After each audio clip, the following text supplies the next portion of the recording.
Bonjour à tous. La physique quantique, c'est quoi? Concrètement, la physique quantique, c'est l'étude de l'infiniment petit.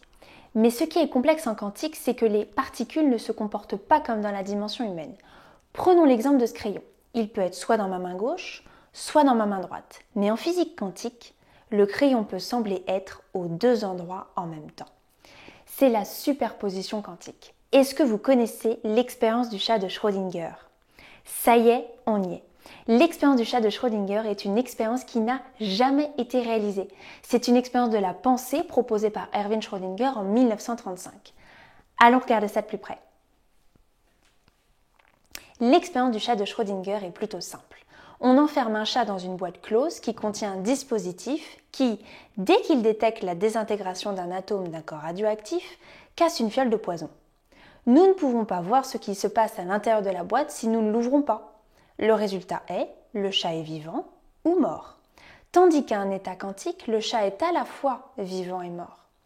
Ainsi Schrödinger a dit « Je n'ai aucun moyen de savoir si le mécanisme s'est déclenché.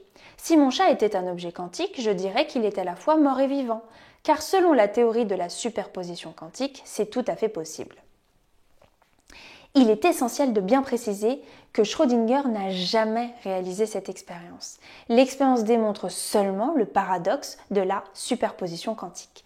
De plus, la physique quantique ne peut être utilisée à l'échelle humaine. On démontre aussi la fracture entre le monde quantique et le monde macroscopique. Allons un peu plus loin. Si nous roulons dans une voiture, nous avons qu'à regarder notre compteur pour déterminer notre vitesse. Nous connaissons aussi notre position et notre direction. En physique quantique, ce n'est pas le cas. La particule n'a pas de position déterminée et elle a une infinité de directions. Mais alors comment pouvons-nous mesurer le mouvement d'un électron? Il nous suffit de proposer une probabilité de position possible pour l'électron. Ça, c'est le principe d'incertitude d'Heisenberg. Allons encore plus loin. Les fentes d'Young.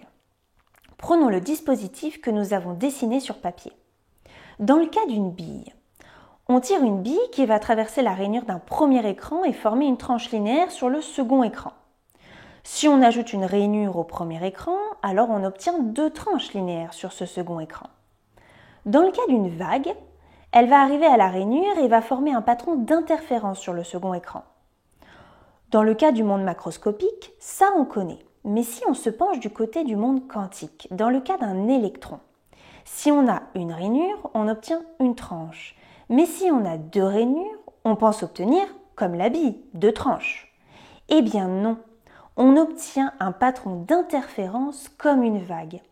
C'est la dualité onde-particule. Notre électron va se comporter comme une onde. Et attendez, si on place un observateur, l'électron recommence à se comporter comme une bille et on obtient alors deux tranches et non plus un patron d'interférence. Chaque électron part comme une particule, devient une onde de possibilité qui passe par les deux rainures et interfère avec lui-même jusqu'à ce qu'il tape sur le second écran. L'électron change son comportement comme s'il était conscient qu'on l'observait. Alors finalement, on ne connaît pas l'état de notre particule précisément, on ne connaît pas non plus sa vitesse et sa position précise, et en plus l'électron change de comportement quand il sait qu'il est observé. Mais j'ai envie de vous poser une question. Est-ce que vous êtes vraiment naturel quand on vous observe? Alors certains me diront oui, je suis tout à fait moi-même quand on me regarde. Et d'autres me diront bah non, parce que je sais qu'on m'observe. Mais l'électron, il sait qu'on l'observe. Vous avez conscience qu'on vous regarde. Il a conscience qu'on le regarde. Est-ce que tous les atomes autour de nous ont conscience? Est-ce que les cellules de notre corps ont conscience? Est-ce que l'univers a conscience? Prêt pour une prochaine aventure quantique? Prochainement.